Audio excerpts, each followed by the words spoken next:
നമ്മളോടൊപ്പം ഒരു അതിഥിയും കൂടെ ചേരുന്നുണ്ട്. പാർവതി മീനാക്ഷിയാണ്. അതൊരു ഗായികയാണ് പാർവതി.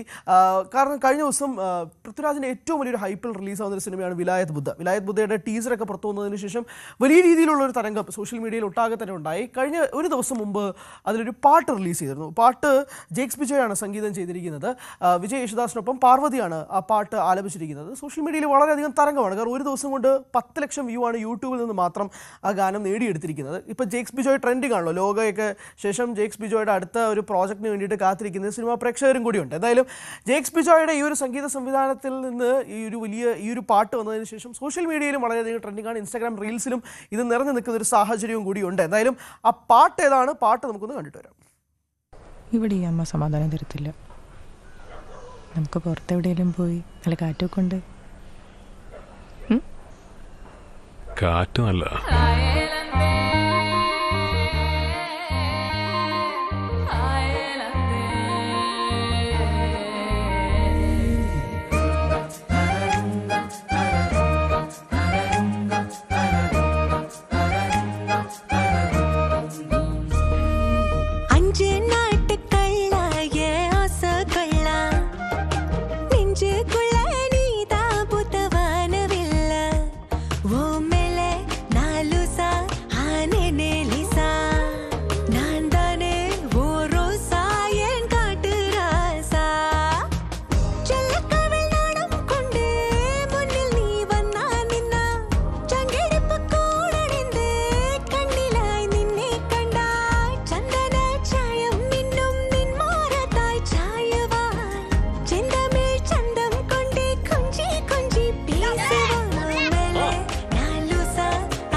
ഈ പാട്ടാണ് ഇപ്പോൾ വളരെയധികം ട്രെൻഡിങ് ആയിരിക്കുന്നത്. ഈ വിലായത് ബുദ്ധ നമുക്കറിയാം സച്ചിയുടെ ഒരു ഡ്രീം പ്രോജക്റ്റ് ആയിരുന്നു. സച്ചി അയ്യപ്പനും കോശിക്കും ശേഷം സച്ചി ചെയ്യാനിരുന്ന ഒരു ഡ്രീം പ്രോജക്റ്റ് ആയിരുന്നു അത്. പക്ഷേ സച്ചി നമ്മളെയൊക്കെ വിട്ട് പോവുകയും ചെയ്തു. പക്ഷേ സച്ചിയുടെ ഏറ്റവും അസോസിയേറ്റ് ഡയറക്ടറായ ജയൻ നമ്പ്യാരാണ് ഈ സിനിമ സംവിധാനം ചെയ്യുന്നത്.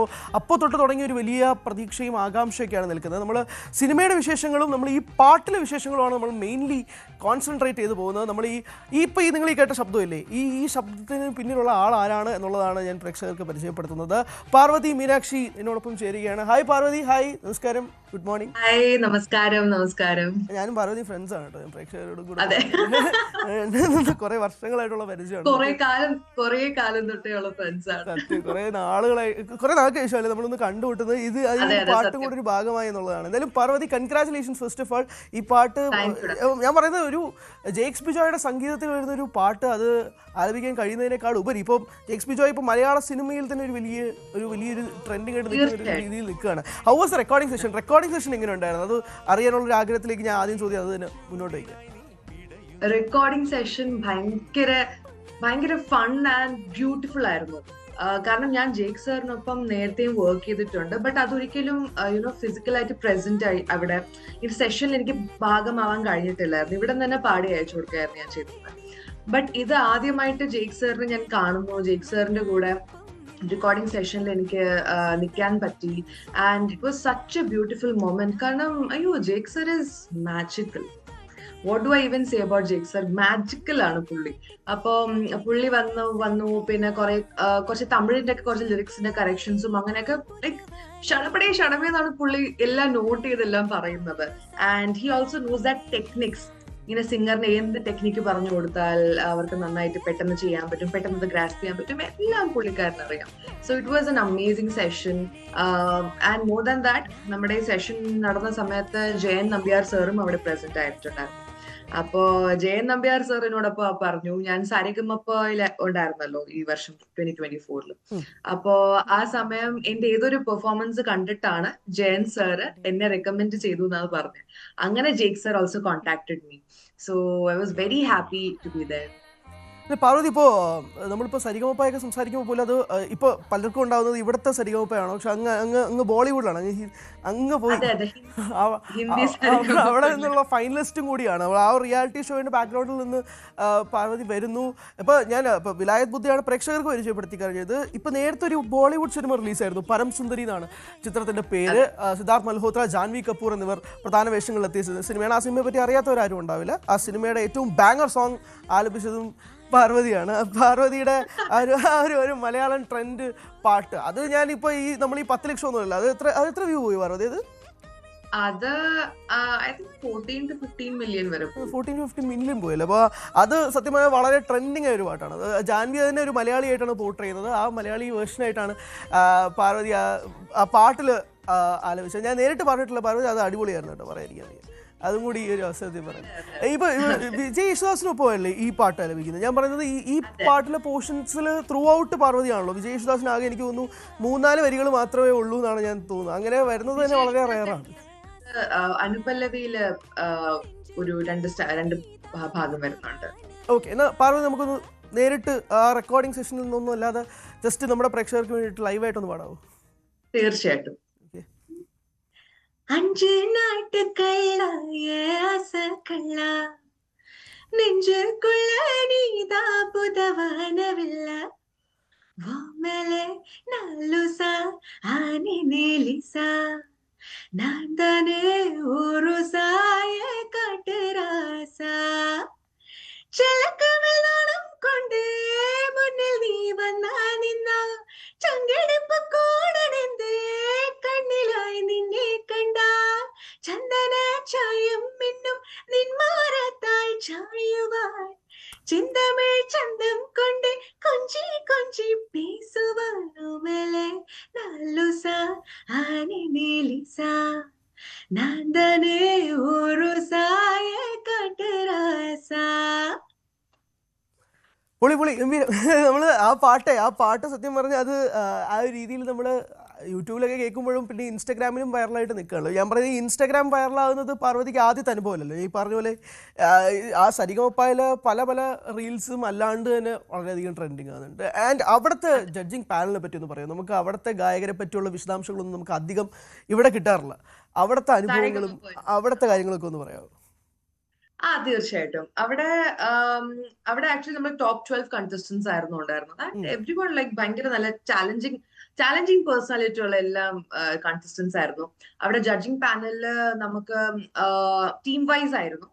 സച്ചിൻ ജിഗർ സർ, പിന്നെ നമ്മുടെ ഈ പറഞ്ഞ പോലെ പരം സുന്ദരിയുടെ മ്യൂസിക് കമ്പോസർ ഡുവോ ആണ്, പിന്നെ ഗുരു രന്ധാവ, പിന്നെ സച്ചേത് പരമ്പര. അപ്പൊ ഞാൻ സച്ചേത് പരമ്പരയുടെ ടീമിലായിരുന്നു. നമ്മുടെ ഈ മെഗാ ഓഡിഷൻസിൽ 3 ചാൻസസ് കിട്ടും ഈ ജഡ്ജസിന് ടു ചൂസ് ആരെ വേണം നിങ്ങൾക്ക് ഫസ്റ്റ് നിങ്ങളുടെ ടീമിലോട്ട് എടുക്കാൻ ഉള്ള ഒരു ഫസ്റ്റ് ചാൻസ് കിട്ടും. അപ്പൊ അതില് 3 പേരെ ഇങ്ങനെ ഓരോന്നായിട്ട് ചൂസ് ചെയ്തു. അപ്പൊ ഞാൻ സച്ചിത് പരമ്പരയിലാണ് ചൂസ് ആയിരുന്നത്. ഇല്ല പാർവതി, ഇപ്പോൾ പരംസുന്ദരിയുടെ ഓഡിയോ ലോഞ്ച് ഫംഗ്ഷനാണെന്ന് തോന്നുന്നു. സോനു നിഗത്തിന് മീറ്റ് ചെയ്തു, ശ്രേയ ഘോഷാലിനെ മീറ്റ് ചെയ്യുന്ന ഒരു സാഹചര്യം ഉണ്ടായി. അപ്പോൾ അവിടെ വെച്ചാണോ ആദ്യമായിട്ട് ഇരുവരെയും മീറ്റ് ചെയ്യുന്നത്? അതെ, തീർച്ചയായിട്ടും. ഇവിടെ ശ്രേയ ഘോഷാൽ മാമിന്റെ പല കോൺസേർട്സിലും ഞാൻ ഇങ്ങനെ പോകാൻ ശ്രമിച്ചിട്ടുണ്ട്, 2-3 പക്ഷെ ഇവിടെ ഭയങ്കര ഹെവി റെയിൻഫോൾ ഒക്കെ കാരണം കൊണ്ട് പിന്നെ നമുക്ക് അറ്റൻഡ് ചെയ്യാനും പറ്റിയിട്ടില്ലായിരുന്നു. അപ്പോ പരം സുന്ദരിയുടെ ഓഡിയോ ലോഞ്ചിലാണ് ഞാൻ ആദ്യമായിട്ട് ശ്രേയ മാമിനെ നേരിട്ട് കാണുന്നത് തന്നെ. അപ്പൊ ഞാനിങ്ങനെ ഗ്രീൻ റൂമിലൊക്കെ പോയപ്പോ ഇങ്ങനെ മാം ഓരോരുത്തരോട് ഇങ്ങനെ സംസാരിച്ചുകൊണ്ടിരിക്കുന്ന കണ്ടപ്പോ ഞാനിങ്ങനെ ഭയങ്കര റെഡി ആയി നിൽക്കായിരുന്നു, പ്രിപ്പയർ ആയി നിൽക്കായിരുന്നു. ഓക്കെ, ഞാൻ ഇൻട്രൊഡ്യൂസ് ചെയ്യാം എന്നൊക്കെ പറഞ്ഞിട്ട്. അപ്പൊ സോനു സാറും വന്നു. അപ്പോഴേക്കും മാം ഇങ്ങനെ പറഞ്ഞു ഇങ്ങനെ, കാരണം ആ സമയത്ത് തന്നെ സരിഗമപ്പയും ഇന്ത്യൻ ഐഡലും ഒന്നിച്ച് നടക്കുന്നുണ്ടായിരുന്നു. അപ്പൊ മാം ഇന്ത്യൻ ഐഡലിന്റെ ജഡ്ജ് ആയിരുന്നു ഓൾറെഡി. അപ്പോ ഷി വാസ് ലൈക്ക്, അയ്യോ ഞാൻ പാർവതി ഒരുപാട് കേട്ടിട്ടുണ്ട്, പാന സോജാസര പാട്ടൊക്കെ നല്ല രീതിക്ക് കേട്ടിട്ടുണ്ട്. So it was very happy. ഞാൻ ഭയങ്കര ഹാപ്പി ആയിരുന്നു ആ സമയത്ത്, കാരണം എനിക്ക് ഇൻട്രൊഡ്യൂസ് ചെയ്യേണ്ട ആവശ്യം വന്നില്ല, മാം തന്നെ ഇങ്ങോട്ട് സംസാരിക്കാൻ വന്നു. നല്ലൊരു എക്സ്പീരിയൻസ് ആയിരുന്നു ഓഡിയോ ലോഞ്ച്. സ്റ്റേജ് ഷെയർ ചെയ്യാനുള്ള ഭാഗ്യം കിട്ടി 2 ലിവിംഗ് ലെജൻഡ്സിനൊപ്പം. ഈ വിജയ് യേശുദാസിനൊപ്പം നിങ്ങൾ നേരിട്ട് കണ്ടിരുന്നോ? സംശയം കൊണ്ട് ചോദിക്കുന്നത്, റെക്കോർഡിംഗ് ഇല്ല, കണ്ടിട്ടില്ല. ഇല്ല, ഞാൻ എന്റെ റെക്കോർഡിംഗ് കഴിഞ്ഞിട്ടാണ് വിജയേട്ടന്റെ റെക്കോർഡിംഗ് നടന്നത്. ഓക്കെ. അപ്പോൾ ഇപ്പോൾ കമ്മിങ് ബാക്ക് നമ്മൾ ഈ ജേക്സ് ബിജോയ് ലോകത്തിലേക്ക് വരാം. നമുക്ക് ഈ വിലായത് ബുദ്ധയിലേക്ക് വരാം. വിലായത് ബുദ്ധയുടെ ഈ കോൾ എങ്ങനെയാണ് വരുന്നത്? അതായത് ഇപ്പോൾ ജേക്സിനൊപ്പം നേരത്തെ വർക്ക് ചെയ്തിട്ടുണ്ടെന്ന് പാർവതി പറയുന്നത്, പക്ഷേ ഈ ത്രൂ ഔട്ട് സോങ് അല്ലല്ലോ, അതൊരു ചെറിയൊരു പോർഷൻ പാടാൻ വേണ്ടിയിട്ടായിരുന്നല്ലേ നേരത്തെ വിളിച്ചിരുന്നത്. ഈ കോൾ വരുന്നത് എങ്ങനെയാണ്? എന്തുകൊണ്ട് പാർവതി എന്നൊരു ചോദ്യം ചോദിച്ചിരുന്നത്? ഞാൻ എന്തുകൊണ്ടെന്ന് ചോദിച്ചില്ല, പെട്ടെന്ന് സാർ അയച്ചപ്പോ നമുക്ക് എന്തുകൊണ്ടെന്ന് ചോദിക്കാൻ പറ്റുന്ന ഒരു സാഹചര്യം അല്ലല്ലോ. അയ്യോ, പെട്ടെന്ന് മെസ്സേജ് അയച്ചാൽ oh my god, more than happy.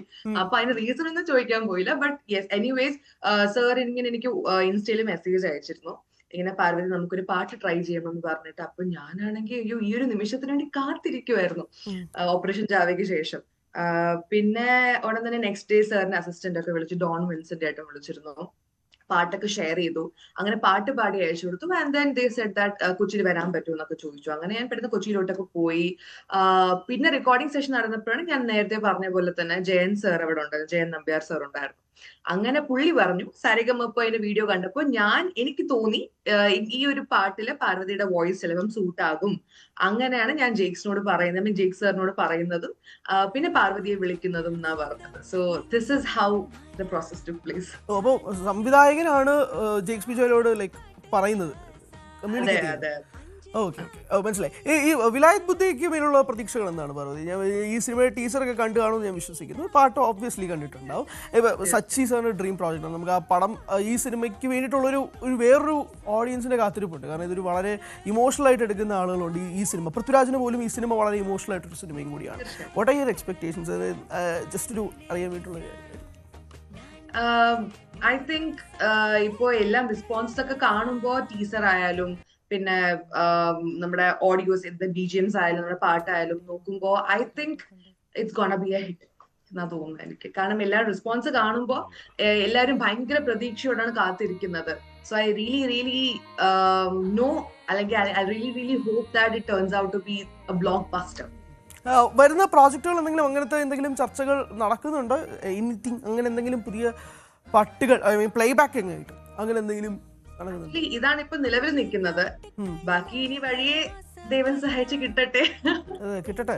ഇപ്പോൾ ഈ പാട്ട് ട്രെൻഡിങ് ആകുന്നത് തന്നെ ഇപ്പം പരം സുന്ദരിയും അതേ രീതിയിൽ വരുന്നു. ഇപ്പോൾ സിനിമയിൽ തുടരുന്ന പാട്ടുകളൊക്കെ ഗോൾഡായിട്ട് മാറുന്ന ഒരു സാഹചര്യം കൂടി ഉണ്ടാകുന്നു. അതിലേക്ക് ഒരു കണ്ടിന്യൂഷനായിട്ട് തുടർന്നും ഉണ്ടാവട്ടെ. എന്തായാലും Parvathi, thank you so much for your time.